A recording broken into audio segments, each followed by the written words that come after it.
কাহিনীর শুরুতে হিরো আমাদেরকে বলে, আমি একজন আর্থলিং মডার্ন সিভিলাইজড ওয়ার্ল্ড থেকে আমি বিলং করি। আমি মডার্ন পৃথিবী থেকে এইখানে এসেছি। ঠিক তখন ছোট্ট একটা বাচ্চা ছেলে এসে বলে, অন্য ওল্ড ম্যান সিও, মা তোমার জন্য এই খাবারগুলো পাঠিয়েছে।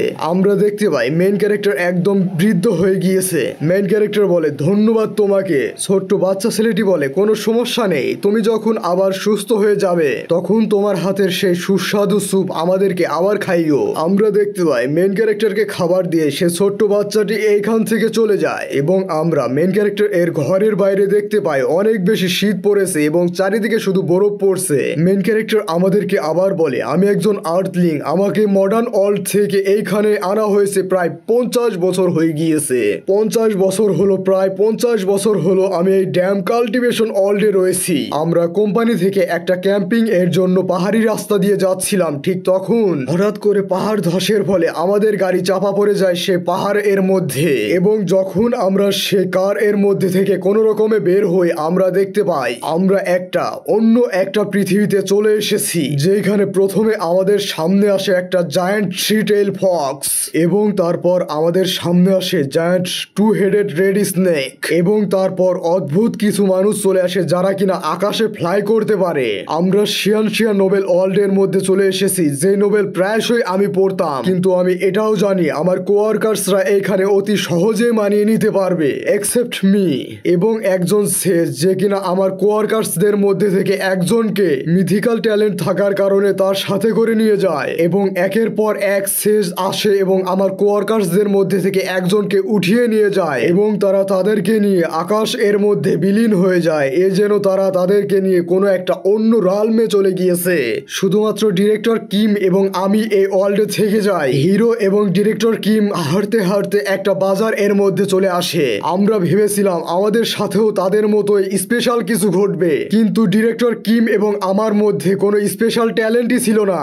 এই ওয়ার্ল্ড সম্পর্কে স্পেশাল কোনো কিছু জানা না থাকার কারণে আমরা এই ওয়ার্ল্ডে যা কিছু করা সম্ভব করার চেষ্টা করেছি, এমনকি লেবার এর মতো এখানে খেটেছি আমরা প্রত্যেক দিন। 6 মান্থ লেটার ডিরেক্টর কিম আমাকে বলে আমি আর এইভাবে বাঁচতে পারবো না এবং তার কাছে থাকা সমস্ত অর্থ একত্রিত করে সে একটা থার্ড রেট মার্শাল আর্ট বুক ক্রয় করে যা কিনা রাস্তার ধারে একজন বিক্রি করছিল এবং তার পরবর্তী 3 মান্থ এর মধ্যে সে এই মার্শাল আর্টকে একদম সম্পূর্ণরূপে মাস্টার করে ফেলে এবং সে একজন মার্শাল আর্টিস্ট হয়ে যায় এবং তারপর সে নেশন এর জন্য, দেশ এর জন্য অনেক বেশি কাজ করেছে এবং তারপর সে একটার পর একটা অ্যাডভান্সড মার্শাল আর্ট শিখতে থাকে এবং সে পাওয়ারফুল মার্শাল আর্টিস্ট হওয়ার পরে জিয়াঙ্গুকে ছেড়ে চলে যায়, আমাকে এইখানে একা পিছনে ফেলে এইখান থেকে চলে যায়। আমি ভেবেছিলাম বাকি সবার মতো হয়তো আমার সাথেও স্পেশাল কোনো কিছু ঘটবে, কিন্তু শেষ পর্যন্ত আমার সাথে তেমন কিছুই ঘটেনি এবং আমি এইভাবে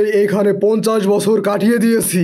আর এখন আমি বৃদ্ধ বয়সে সামান্য ঠান্ডা লাগার কারণে মৃত্যুবরণ করতে চলেছি। আমিও পৃথিবী থেকে এইখানে এসেছিলাম বেঁচে থাকার জন্য, কঠোর থেকে কঠোরতম চেষ্টা করেছিলাম। আমি এইখানের ভাষা শিখেছি, এমনকি কিভাবে লিখতে হয় তাও শিখেছি। অল্প এক টুকরো জমি কিনে সেখানে বাড়ি তৈরি করেছি, একটা থাকার মতো জায়গা তৈরি করেছি। আমি এইখানে থাকা অল্প কিছু সংখ্যক দ্রব্য মিলিয়ে স্যুপ তৈরি করেছিলাম। এইরকম প্রাচীন চায়নার মতো একটা জায়গায় স্যুপ একটা নিউ কনসেপ্ট হয়ে দাঁড়িয়েছিল, কিন্তু সেই পর্যন্ত নয় যতক্ষণ পর্যন্ত না মার্কেটে থাকা কিছু অসাধু ব্যবসায়ী আমাকে ঠকিয়ে আমার কাছ থেকে আমার স্যুপ এর রেসিপি আমার কাছ থেকে চুরি করে আমাকে এই মার্কেট থেকে বের করে দেয়। আমি এই ওয়ার্ল্ডকে ত্যায্য করে এখন আমি মৃত্যুবরণ করতে যাচ্ছি। আমার পক্ষে যা কিছু সম্ভব আমি তার থেকেও অনেক বেশি করার চেষ্টা করেছি। আমি সবচেয়ে কঠোরভাবে চেষ্টা করেছি, আমি এর থেকে বেশি কি করতে পারতাম। যেহেতু কোনো স্পেশাল কেউ নই, তাহলে আমাকে কেন এই ওয়ার্ল্ডে নিয়ে আসা হলো? আমাকে কেনই বা এই ওয়ার্ল্ডে নির্মম ভাবে একা এনে ছেড়ে দেওয়া হলো?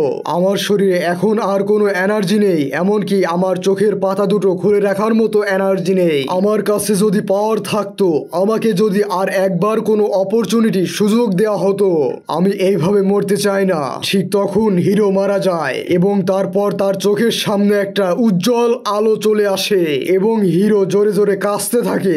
সে চোখ খুলে দেখতে পায় তার সামনে একটা সবুজে ঘেরা মাঠ এবং সে নিজেকে দেখে বলে, আমি এখনো জীবিত রয়েছি কিভাবে? আমি এখনো পৃথিবী এর পোশাক পরে রয়েছি, আমি কি পৃথিবীতে আবার ফিরে এসেছি? আমরা দেখতে পাই হিরো এর পিছনে তার কলিগরা ছড়িয়ে ছিটিয়ে ছিটিয়ে পড়ে রয়েছে। একজন বলে আমার মাথা, আরেকজন বলে আমরা কোথায় এসে পড়েছি। হিরো তাদের দিকে লক্ষ্য করে বলে ফাইনালি আমি রিয়েলাইজ করতে পেরেছি আমি কোন রকম স্পেশাল পাওয়ার ছাড়া এই ওয়ার্ল্ডে আসিনি। আমি অন্যদের থেকে একদম সম্পূর্ণ আলাদা পাওয়ার পেয়েছি, দ্য পাওয়ার অফ রিগ্রেশন। এবং এটাই হলো আমার ফার্স্ট রিগ্রেশন। আমরা গাড়িতে করে আমরা আমাদের কোম্পানি ট্রিপ এ যাচ্ছিলাম এবং এটাই ছিল আমাদের কোম্পানি ট্রিপ এর প্রথম দিন। এবং এই প্রথম দিনেই আমরা এই অদ্ভুত ওয়ার্ল্ডে কোন রকমে চলে এসেছি।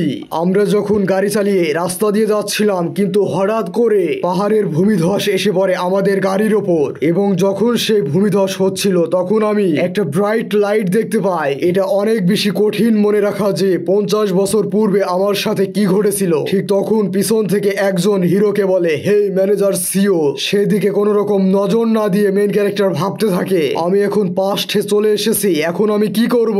Most of the regression stories এর মধ্যে হিরো তার কাছে থাকা ফিউচার ইনফরমেশন এর মাধ্যমে ওয়ার্ল্ডের অনেক কিছু অ্যাচিভ করে। কিন্তু আমি তো শুধুমাত্র স্যুপ বানানোর টেকনিক ছাড়া আর কোনো কিছুই জানি না। ঠিক তখন পিছন থেকে একজন এসে বলে হেই ম্যানেজার সিও। তখন হিরো তার দিকে অবাক হয়ে তাকিয়ে বলে ও সেকশন চিফ, আমি অনেক বেশি দুঃখিত। হঠাৎ করেই কিছুটা আমি সারপ্রাইজড হয়ে গিয়েছিলাম। কিন্তু সেকশন চিফ হিরো এর উপর রেগে গিয়ে একটা পাঞ্চ মেরে দেয়। এটা দেখে আশেপাশে থাকা সমস্ত কলিগ অনেক বেশি অবাক হয়ে যায়। সেকশন চিফ মেইন ক্যারেক্টারকে গালি দিয়ে বলে ইউ ফাকিং ইডিয়েট। মাউন্টেন এর পাশ দিয়ে গাড়ি চালানোর সময় তোমার ধ্যান কোথায় ছিল? তোমার অসাবধানতার কারণে আমরা প্রায় মরতে মরতে বেঁচে ফিরেছি। হিরো আমাদেরকে বলে এটা আমি একদমই ভুলে গিয়েছিলাম। আমাদের যখন কার ক্র্যাশ হয়েছিল তখন সে তার পজিশন দেখিয়ে আমাকে অনেক বেশি মেরেছিল। সেকশন চিফ বলে আমরা যখন এইখান থেকে ফিরবো অবশ্যই তোমার জব থেকে তোমাকে বের করে দেওয়া হবে। হিরো বলে সেকশন চিফ সে আমাদের ম্যানেজিং ডিরেক্টর এর নেফিউ হয়। সে একজন লাকি বাস্টার যে কিনা নেপোটিজম এর কারণে মাত্র 30 বছর বয়সে একজন সেকশন চিফ হতে পেরেছে। আমরা দেখতে পাই আরেকজন এসে সেকশন চিফকে বলে এইখানে দাঁড়ান প্লিজ। সে যতই ট্রাই করতো না কেন সে কোনোভাবে এই ভূমিধসকে এই পাহাড় ধসকে অ্যাভয়েড করতে পারতো না। কিন্তু তারপরও সেকশন চিফ জোরে জোরে চিৎকার করে গালি দিতে থাকে হিরোকে। এই সব কিছু দেখে এখন মেইন ক্যারেক্টার কিছুটা রাগান্বিত হয়ে বলে হ্যাঁ আমি এটা অ্যাভয়েড করতে পারতাম কিন্তু আমি করিনি কারণ অফিসে তুমি আমাকে অনেক বেশি কাজের চাপে ফেলেছিলে আর তাই রাত্রে আমি ঠিক মতো ঘুমাতে পারিনি। কিন্তু তারপরও তুমি আমাকে ড্রাইভিং এর জন্য বসিয়েছো। আমরা দেখতে পাই হিরো এর মুখ থেকে ব্লাড বের হচ্ছে কিন্তু তারপরও হিরো অনেক বেশি রাগান্বিত এবং সিরিয়াস। হিরো মনে মনে ভাবে আমি 50 বছর পূর্বের কিছু স্মৃতি ধীরে ধীরে মনে করার চেষ্টা করছি। হ্যাঁ আমার ঠিক মনে আছে আমার পাস্ট লাইফে যখন এই অ্যাক্সিডেন্টটা হয়েছিল ঠিক তখন আমি সকল কিছু মাথা নত করে মেনে নিয়েছিলাম এবং এর জন্য আমি সেকশন চিফ এর কাছে ক্ষমা পর্যন্ত চেয়েছিলাম। এবং এইভাবে 50 বছর আমি শুধু অন্যের কাছে ক্ষমা চেয়ে এসেছি। এমনকি যখন ডাকাত দল আমার কাছ থেকে আমার সমস্ত কিছু লুটে নিয়ে যায় তখনও আমি তাদের কাছে শুধুমাত্র ক্ষমা চেয়েছিলাম। এমনকি ওই সকল মার্শাল আর্টিস্টরাও যারা কিনা আমার কাছ থেকে সম্পূর্ণ কিছু কেড়ে নিয়ে যায়। এমনকি সেই রিজিওনাল অফিসিয়াল যে কিনা ট্যাক্স এর নামে আমার কাছে থাকা সমস্ত সম্পত্তি লুট করে নিয়ে যায় তখনও আমি তাদের কাছে শুধুমাত্র মাথা নত করে ক্ষমা চেয়ে এসেছি। কিন্তু এতগুলো বছর কাটানোর পর আমি একটা বিষয় খুব ভালোভাবে রিয়েলাইজ করতে পেরেছি যেটা আমি নিয়ন্ত্রণ করতে পারবো সেটা অবশ্যই আমার দ্বারা নিয়ন্ত্রিত হওয়া উচিত। কিন্তু সেকশন চিফ জিওন আমি জানি তুমি একটা পাগল প্রকৃতির ব্যক্তি। এখন আমরা এমন পরিস্থিতিতে নেই যে আমরা একে অন্যের প্রতি দোষারোপ করব। সেকশন চিফ এটা শুনে অনেক বেশি রাগান্বিত হয়ে যায় আর বলে ড্যাম বাস্টার তুমি কি বললে। এই বলে সেকশন চিফ হিরো এর মুখের উপর আরো একটা পাঞ্চ মারে এবং বলে তুমি কি আমার সাথে ফাইট করতে চাও। মেইন ক্যারেক্টার সে পাঞ্চ খেয়ে কিছুটা সিরিয়াস হয়ে বলে যাদেরকে আমি খুব ভালোভাবে হ্যান্ডেল করতে পারবো তাদের সামনে কোনোভাবে মাথা নত করবো না আমি আর। এই বলে মেইন ক্যারেক্টার সেকশন চিফ এর ফেসে এমন একটা পাঞ্চ মেরে দেয় সেকশন চিফ দূরে গিয়ে পিছনে গিয়ে পড়ে যায়। এটা দেখে এখানে থাকা সমস্ত কলিগরা অনেক বেশি অবাক হয়ে যায়। হিরো বলে আমার পাস্ট লাইফে কাউন্টলেস মার্শাল আর্টিস্ট আমাকে বিভিন্নভাবে আঘাতপ্রাপ্ত করেছে, অসংখ্যবার তারা আমাকে বিভিন্নভাবে পিটিয়েছে। এই বলে হিরো সেকশন চিফ এর ফেসের উপর আরো একটা পাঞ্চ মেরে দেয়। আমি ডাকাত দলের দ্বারা আঘাতপ্রাপ্ত হয়েছিলাম যখন আমি মাউন্টেন এ গিয়েছিলাম হার্বস কালেক্ট করার জন্য। সেই ডাকাত দল প্রত্যেক বছর আমাকে ওইভাবে পিটিয়ে আমার কাছে থাকা সমস্ত হারভেস্ট লুটে নিয়ে যায়। এমনকি সে করাপ্টেড অফিসিয়ালরা যারা কিনা ট্যাক্সের নাম করে আমার কাছে থাকা সমস্ত সম্পত্তি লুট করে নিয়ে যেত। হিরো সেকশন চিফ এর ওপরে বসে তার মুখের উপর জোরে জোরে পাঞ্চ করতে থাকে। এই ভায়োলেন্স এর দুনিয়ায় সাধারণ জনগণ যেই সব কিছুতে ল্যাক করে আমি সেই সবকিছু গেইন করেই ছাড়বো। তুমি যদি কারো চোখের উপর বারবার হিট করো তাহলে তার ভয় অ্যাম্পলিফাইড হয়ে যাবে, ডাবল হয়ে যাবে। এইভাবে কারো কাছ থেকে বিটেন আপ হয়ে যাওয়ার পর তোমার মুখ থেকে সর্বদা একটা কথাই বের হবে। হিরো সেকশন চিফ এর ফেসের উপর আরো একটা পাঁচ করতেই যাবে, ঠিক তখন সেকশন চিফ বলে সরি, আমাকে ক্ষমা করে দাও, আমাকে ক্ষমা করে দাও। হিরো বলে আমার কাছে কোনো মিথিক্যাল ট্যালেন্ট নেই সেই ট্রান্সেন্ডেড ব্যক্তিদের মতে, এমনকি মার্শাল আর্ট ট্যালেন্টও নেই যা কিনা আমাকে মার্শাল আর্ট ওয়ার্ল্ডে ফেমাস করে দিবে, কিন্তু আমার কাছে একটা জিনিস রয়েছে যা কিনা ফেট চেঞ্জ করতে পারে। আমরা দেখতে পাই সেকশন চিফ তার ফেস ধরে নীল ডাউন হয়ে জোরে জোরে চিৎকার করছে, ব্যথা। তখন পিছন থেকে একজন হিরোকে বলে ম্যানেজার সিও, তুমি কিভাবে তোমার কলিগ এর সাথে এইরকম করতে পারো? তখন হিরো বলে হ্যাঁ তুমি ঠিক বলেছো, আমি অনেক বেশি রাগান্বিত হয়ে গিয়েছিলাম, আমি খুবই দুঃখিত যদি তোমরা আমার জন্য শকড হয়ে থাকো। হিরো মনে মনে ভাবে যদিও এদের মধ্যে আর কাউকেই আমি কোনোভাবে মৃত্যুর পূর্বে আর দেখতে পাবো না। হিরো বলে আমি সে যে ড্রাইভিং করছিল এই অ্যাক্সিডেন্ট এর জন্য আমি সকলের কাছে অনেক বেশি ক্ষমা প্রার্থী। ডিরেক্টর কিম বলে হ্যাঁ এটা ঠিক যে সেকশন চিফ তোমার প্রতি অনেক বেশি হার্শ বিহেভ করেছে, তারপরও তার সাথে এমন কিছু করা তোমার একদমই ঠিক হয়নি, এটা তুমি একদমই ওভার রিঅ্যাক্ট করে ফেলেছো, তার কাছে এখনই ক্ষমা চাও। হিরো বলে কিন্তু ডিরেক্টর কিম সর্বদাই আমার সাথে থাকবে। হিরো বলে হ্যাঁ আপনি ঠিক বলেছেন ডিরেক্টর কিম। ডাইরেক্টর কিম একজন স্ট্রংগেস্ট মার্শাল আর্টিস্ট হয়ে যাবে সে যখন ফিউচারে একবার মার্শাল আর্ট লার্ন করবে, একবার মার্শাল আর্ট শিখবে। আমি যদি আমার এই লাইফে তাকে সাপোর্ট করতে পারি তাহলে অবশ্যই আমি তার কাছে ভালো কিছু আশা করতে পারি, তার মানে আমাকে সর্বদাই তার গুড সাইডে থাকতে হবে, তার ভালো দিকে থাকতে হবে। হিরো সেকশন চিফ এর সামনে হাত বাড়িয়ে বলে সেকশন চিফ আমার কাজের জন্য আমি অনেক বেশি দুঃখিত, আপনার সাথে এইরকম বিহেভ করে আমি একদমই ঠিক করিনি, এর জন্য আমি অনেক বেশি ক্ষমা প্রার্থী। কিন্তু যে সেকশন চিফ হিরোকে গালি দিতে যাবে ঠিক তখনই হিরো এর সিরিয়াস ফেস দেখে সেকশন চিফ একদমই নিচুপ হয়ে যায়, তার মুখ একদম বন্ধ হয়ে যায় এবং হিরো এর দিকে হাত বাড়িয়ে দিয়ে উপরে উঠে যায়। ডাইরেক্টর কিম বলে কেননা আমরা এইখানে থাকা আশেপাশে কোনো গ্রাম খোঁজার চেষ্টা করি। হিরো বলে হ্যাঁ এখন আমাদের এইটাই করা উচিত। তারা আশেপাশে কিছু খোঁজার চেষ্টা করে। ডাইরেক্টর কিম এর পাশে থাকা ব্যক্তি বলে আপনি কি সাইডে কিছু দেখতে পেয়েছেন? ডাইরেক্টর কিম বলে হ্যাঁ এখান দিয়ে ভালো করে খোঁজার চেষ্টা করো।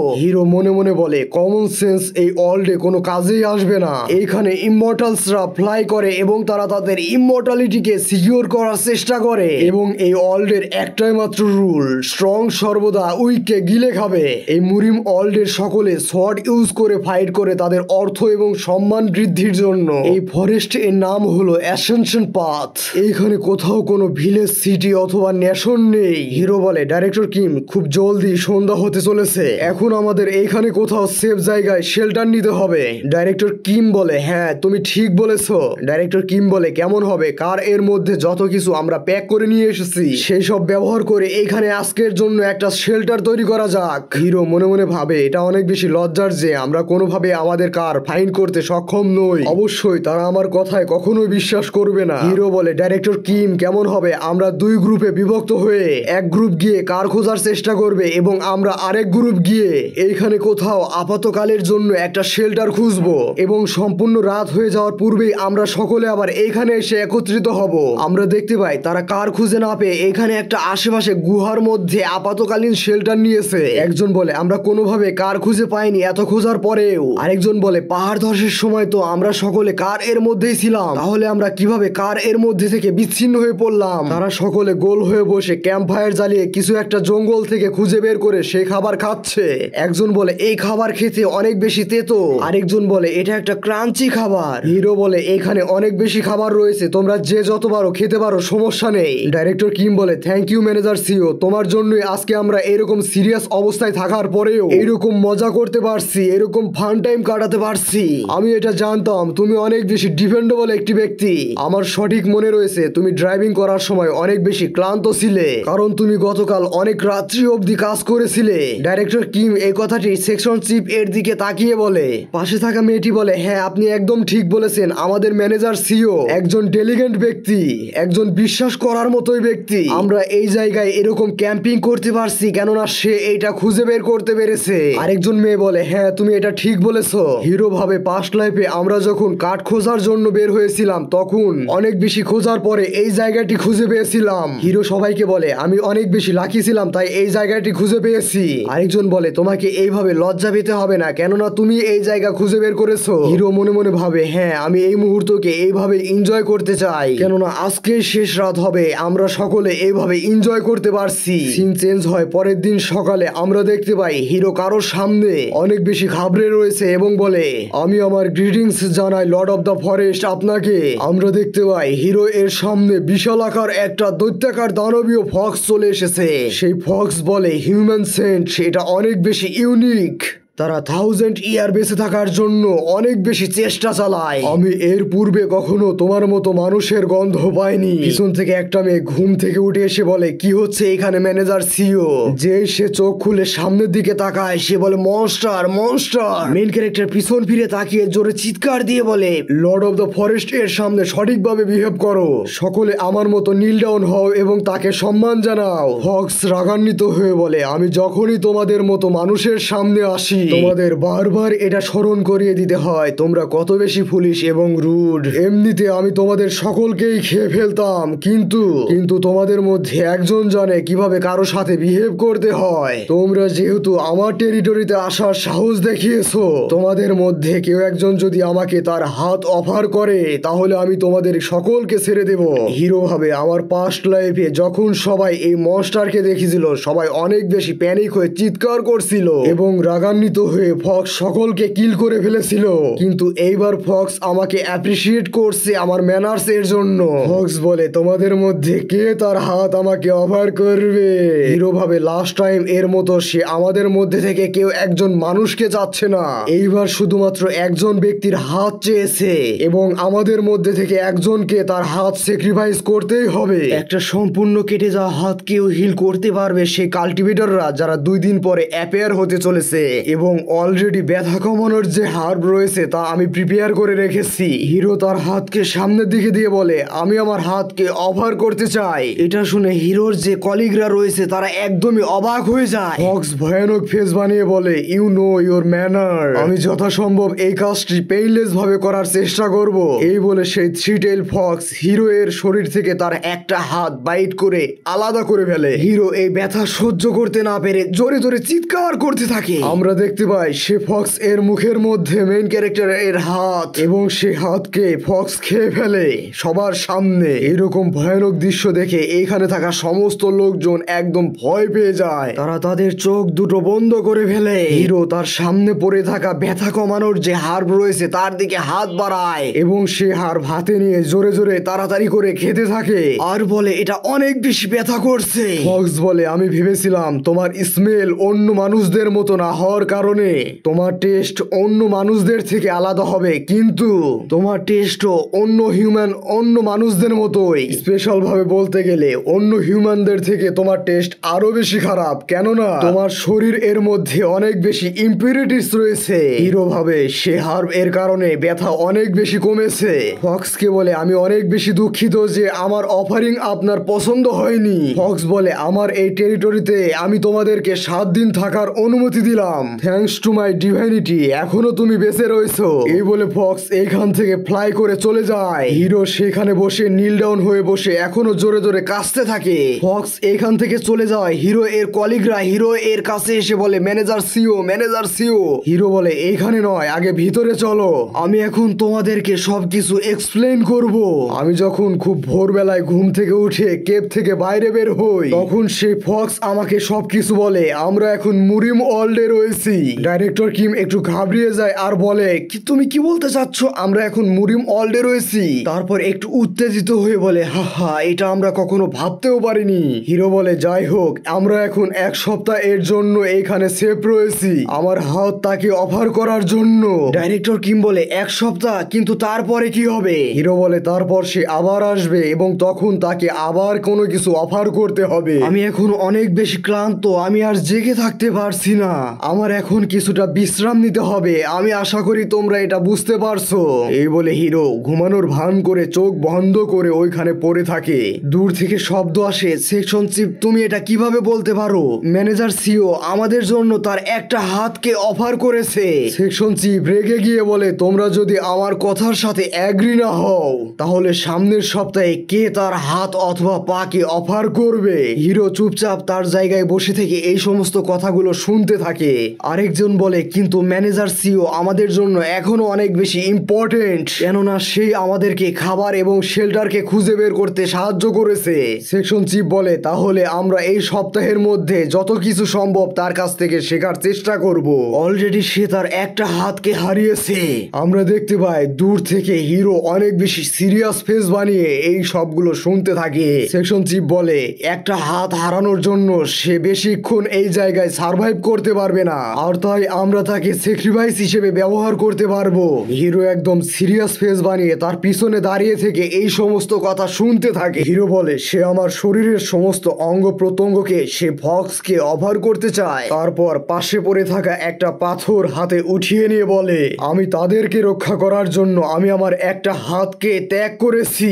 আমার পাস্ট লাইফে 50 বছর আমি যেরকম ভায়োলেন্স দেখেছি, একটা মডার্ন সিভিলাইজ পৃথিবী থেকে আসা ব্যক্তিকে আমি অনেক ইজিলি বিট করে দিতে পারবো। যদিও আমার কাছে আমার একটা হাত নেই, তারপরও আমরা দেখতে পাই সেকশন চিফ এখনো তাদের কলিগদের এই সব কিছু বোঝানোর চেষ্টাই করছে। হিরো মনে মনে ভাবে আমি কি এখনই তাকে কিল করে ফেলবো নাকি। তারপর সে পাথরটি যেখান থেকে উঠিয়েছিল সেখানে রেখে বলে না, তারা সকলে হঠাৎ করে এরকম পরিবেশে এসে তাদের নিজেদেরকে মানিয়ে নিতে পারছে না। তারপরও যদি আমি এরকম ভয়ানক একটা কাজ করি তাহলে ডিরেক্টর কিম এর সাথে আমার রিলেশনশিপ একদম দুর্বল হয়ে যাবে।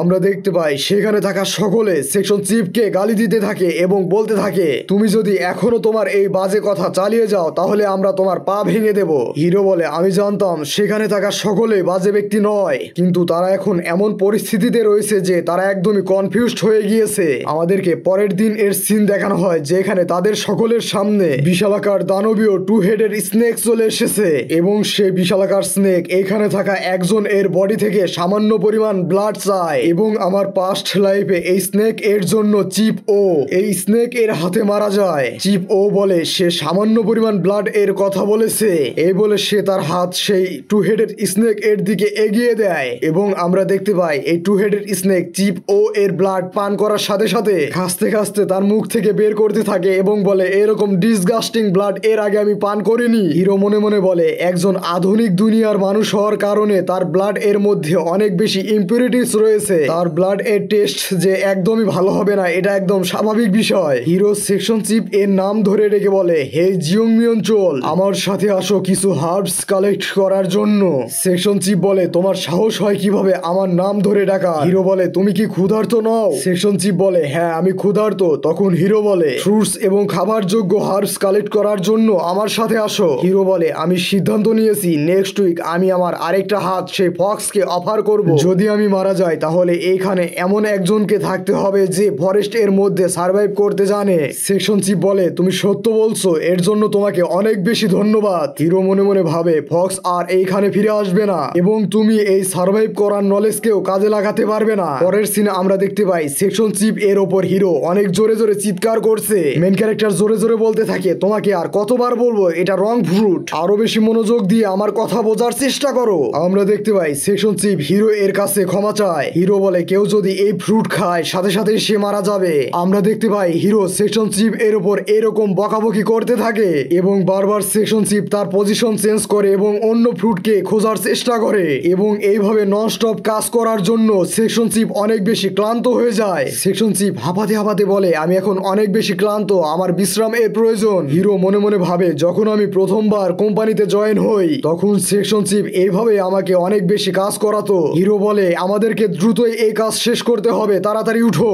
এইভাবে সেকশন চিফ কাজ করতে থাকে। ঠিক তখন সেকশন চিফ বলে এটা তো জিনসেন, এরকম ম্যাসিভ আকারের একটা জিনসেন, এগুলো কি সচরাচর এইরকমই হয়? হিরো মনে মনে বলে এই জিনসেন এরকম বিশালাকার হওয়ার কারণ হলো এই অ্যাসেনশন পাথ এর মধ্যে মানা অনেক বেশি ডেন্স। এই জিনসেন কাল্টিভেটরদের জন্য কোনো কাজেই আসবে না, কিন্তু একজন মার্শাল আর্টিস্ট যদি এই জিনসেন সেবন করে তাহলে তাদের কিউআই এনার্জি অনেক বেশি ইনক্রিজ হয়ে যাবে। এটা আমি ডিরেক্টর কিমকে দিয়ে সাহায্য করতে পারবো। সেকশন চিফ বলে এখানে আরো দুটো রয়েছে, এগুলো যদি এইভাবে উঠিয়ে নিয়ে যায় তাহলে কি কোনো ক্ষতি হবে? হিরো বলে এগুলো তোমার শার্ট এর মধ্যে পেঁচিয়ে নিয়ে চলো। অলমোস্ট সন্ধ্যা হতে চলেছে, এখন আমাদেরকে ফিরতে হবে। পরের সিনে আমরা দেখতে পাই হঠাৎ করে আকাশ এর মধ্যে ক্র্যাক ওপেন হতে থাকে এবং ভয়ানক এনার্জি রিলিজ হতে থাকে এবং এইখানে থাকা সকলে চিৎকার করতে থাকে। তারা এইরকম এনার্জি এর প্রেসার সহ্য করতে পারে না। আমরা দেখতে পাই সকলে মাটিতে লুটিয়ে পড়ে।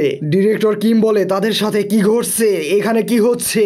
আমরা দেখতে পাই রাতের আকাশে কিছু কাল্টিভেটর হাওয়ার মধ্যে দাঁড়িয়ে রয়েছে। তাদের মধ্যে থাকা একজন বলে এখানে থাকা সকলে আমার, আরেকজন বলে তুমি অনেক বেশি শেমলেস। আমরা দেখতে পাই ডিরেক্টর কিম তাদেরকে দেখতে পেয়ে বলে হেই তোমরা কে, তোমরা কোথা থেকে এসেছো। একজন কাল্টিভেটর বলে তাদের মধ্যে মাত্র 3 জন এর মধ্যে স্পিরিচুয়াল রুট রয়েছে, আর এইখানে থাকা সকলেই একদম নর্মাল মর্টাল ছাড়া আর কিছুই নয়। একজন কাল্টিভেটর তার হাত থেকে কিছু এনার্জি রিলিজ করে নিচের দিকে ছেড়ে দেয়। আমরা দেখতে পাই যা ডিরেক্ট গিয়ে একদম সেকশন চিপ এর ওপর পড়ে। সেই কাল্টিভেটর বলে অসাধারণ, সে heavenly golden thunder body possess করে। আরেকজন কাল্টিভেটর বলে এখন আমার পালা, এই বলে তার হাতে থাকা পিয়ানো বাজাতে থাকে। এই পিয়ানো এর শব্দ শুনে মেইন ক্যারেক্টার এর কলিগদের মধ্যে থাকা একজন মেয়ে তার মাথা চেপে ধরে অনেক জোরে জোরে চিৎকার করতে থাকে। সেই কাল্টিভেটর অনেক বেশি খুশি হয়ে জোরে জোরে হাসতে হাসতে বলে ghostly in transforming immortal root, এই রুট একদমই দুর্লভ প্রকৃতির। আমরা দেখতে পাই তাদের মধ্যে থাকা থার্ড কাল্টিভেটর এসে বলে ইউনিক হোলি বডি। সে একদম ডিরেক্ট চিপ ওহো এর কাঁধের ওপর হাত রাখে। চিপ ওহো বলে এইরকম পাওয়ার কিভাবে এক্সিস্ট করতে পারে, আমি একদমই আমার বডিকে কোনোভাবেই মুভ করতে পারছি না। সেই থার্ড কাল্টিভেটর বলে আমি তোমাদের মধ্যে 3 জনকেই আমার আজুরে ক্রিয়েশন সেক্ট এর মধ্যে ডিসাইপল হিসেবে জয়েন করাতে চাই। তোমাদের 3 জন এর মধ্যেই ট্যালেন্ট রয়েছে সম্পূর্ণ পৃথিবীকে কন্ট্রোল করার। চিপ ওহো এর কাঁধের উপর হাত রাখার ফলে চিপ ওহো বলে আমি আমার ব্রেথ নিতে পারছি না, আমি আমার নিঃশ্বাস নিতে পারছি না। তার অফার শুনে এমন মনে হচ্ছে যেন যদি আমি তার অফারকে রিফিউজ করি সাথে সাথেই আমি মারা যাব। সাইডে থাকা আরেকজন কাল্টিভেটর বলে না, তুমি ঘোস্টলি ভ্যালিতে জয়েন হও, আমাদের কাছে সকল ধরনের কাল্টিভেশন রিসোর্সেস রয়েছে এবং তোমাকে অনেক বেশি পাওয়ার এবং রিসোর্সেস প্রদান করা হবে যা ইউজ করে তুমি মাত্র 100 বছর এর মধ্যে হেভেন এবং আর্থ এর মধ্যে তুমি ইমমর্টাল হয়ে যাবে। আরেকজন বলে তাদের জন্য golden divine heavenly thunder sect একদম সুইটেড হবে। সাইড থেকে একজন বলে তোমরা কি আমাদেরকে এই ফরেস্ট এর মধ্যে থেকে বের করতে পারবে, যদি আমরা এইভাবে এইখানে থাকি তাহলে আমরা অতি দ্রুতই মারা যাব। সেই কাল্টিভেটর তার পাওয়ার ইউজ করে সেকশন চিপকে তার কাছে নিয়ে যায় এবং বলে যারা মর্টাল তারা অনেক বেশি চিন্তা করে তোমরা এইরকম দুর্বল বডি নিয়ে কিভাবে এই অ্যাসেনশন পাথ এর মধ্যে প্রবেশ করলে। সে কাল্টিভেটর হিরোকে বলে তোমাকে দেখে মনে হচ্ছে তুমি এদেরকে রক্ষা করার জন্য তোমার একটি হাতকে সে ফক্সকে অফার করেছো। এই বলে মেন ক্যারেক্টার এর সম্পূর্ণ হাত তার কিউআই এনার্জি ইউজ করে একদম রিজেনারেট করে দেয়। তুমি একটা সামান্য মর্টাল হওয়ার পরেও তোমার মধ্যে অনেক বেশি সাহস রয়েছে। হিরো তার সামনে নীল ডাউন হয়ে বলে আপনাকে অনেক বেশি ধন্যবাদ আমার হাতকে ঠিক করে দেওয়ার জন্য। তারা এইখান থেকে যেতে থাকে এবং বলে এইখানে থাকা সমস্ত মনস্টারকে আমরা কিল করে ফেলেছি, আর তাই সামনের 10 বছর এর জন্য এই অ্যাসেনশন পাথ একদমই সুরক্ষিত। আমরা দেখতে পাই তাদেরকে এইভাবে যেতে দেখে ডাইরেক্টর কিম অনেক জোরে জোরে চিৎকার করতে থাকে একটু থামুন, একটু অপেক্ষা করুন, আমরা এইখান থেকে বের হওয়ার রাস্তাও পর্যন্ত চিনি না, আমরা এইখান থেকে বের হওয়ার কোনো পথই জানি না। হিরো মনে মনে বলতে থাকে সেকশন চিপ জিওন, চিপ ও ডেপুটি ম্যানেজার কাং, আমার পাস্ট লাইফে 50 বছর পূর্বে যা ঘটেছিল তা আবার পুনরায় রিপিট হচ্ছে। হিরো বলে আমরা যতই জোরে জোরে চিৎকার করি না কেন তারা আমাদেরকে একটা ইনসেক্ট ভেবে ইগনোর করে এখান থেকে চলেই যাবে, কিন্তু সে যাওয়ার পূর্বে আমার হাতকে তো হিল করে দিয়েছে, এটাই অনেক। একজন বলে ড্যাম আমরা এই ফরেস্ট এর মধ্যে কিভাবে কি করব। ডাইরেক্টর কিম আকাশ এর দিকে তাকিয়ে বলে আকাশ এর মধ্যে ওই লাইটগুলো কিসের, ওইদিকে কি কিছু রয়েছে। আমাদেরকে বাইরের সিন দেখানো হয়, বাইরে প্রবল বেগে ঝড় উঠেছে, তারা সকলে আবার সেই গুহার মধ্যে অবস্থান করছে এখন, এবং তাদের মধ্যে থাকা একটি মেয়ে অনেক বেশি অসুস্থ হয়ে পড়েছে। পাশে থাকা আরেকটি মেয়ে হিরোকে বলে তার অবস্থা ধীরে ধীরে আরো বেশি খারাপ হয়ে চলেছে, তার উপর কি কোনো হার্বস ইউজ করলে সে এই অবস্থা থেকে বের হয়ে আসবে, তার জন্য এখন আমাদের কি করা উচিত। হিরো একদম সিরিয়াস হয়ে বলে আমাদেরকে আর কিছুক্ষণ অপেক্ষা করতে হবে, খুব শীঘ্রই একজন ব্যক্তি এখানে আসবে এবং তাকে হিল করবে। তারা হিরোকে বলে ম্যানেজার সিও আপনি কি বলতে চাচ্ছেন। আমরা দেখতে পাই হিরো এক দৃষ্টিতে সেই গুহার প্রবেশদ্বার এর দিকে তাকিয়ে রয়েছে। ঠিক তখন সেই গুহার প্রবেশদ্বার দিয়ে একজন ব্যক্তি আসতে থাকে আর বলে ইন্টারেস্টিং, কিছু মর্টাল এই অ্যাসেনশন পাথ এর মধ্যে প্রবেশ করেছে, দেখে মনে হচ্ছে যেন কিছু পিপিলিকা ড্রাগনস এর সাথে কম্পিটিশন করার চেষ্টা করছে। ডাইরেক্টর কিম তাকে এইভাবে আসতে দেখে বলে তুমি কে। সে ব্যক্তি একটা ক্রিপি স্মাইল দিয়ে বলে হাহা আমি হলাম সি ড্রাগন কিং, ড্রাগনসদের সর্দার অলমাইটি ড্রাগন কিং।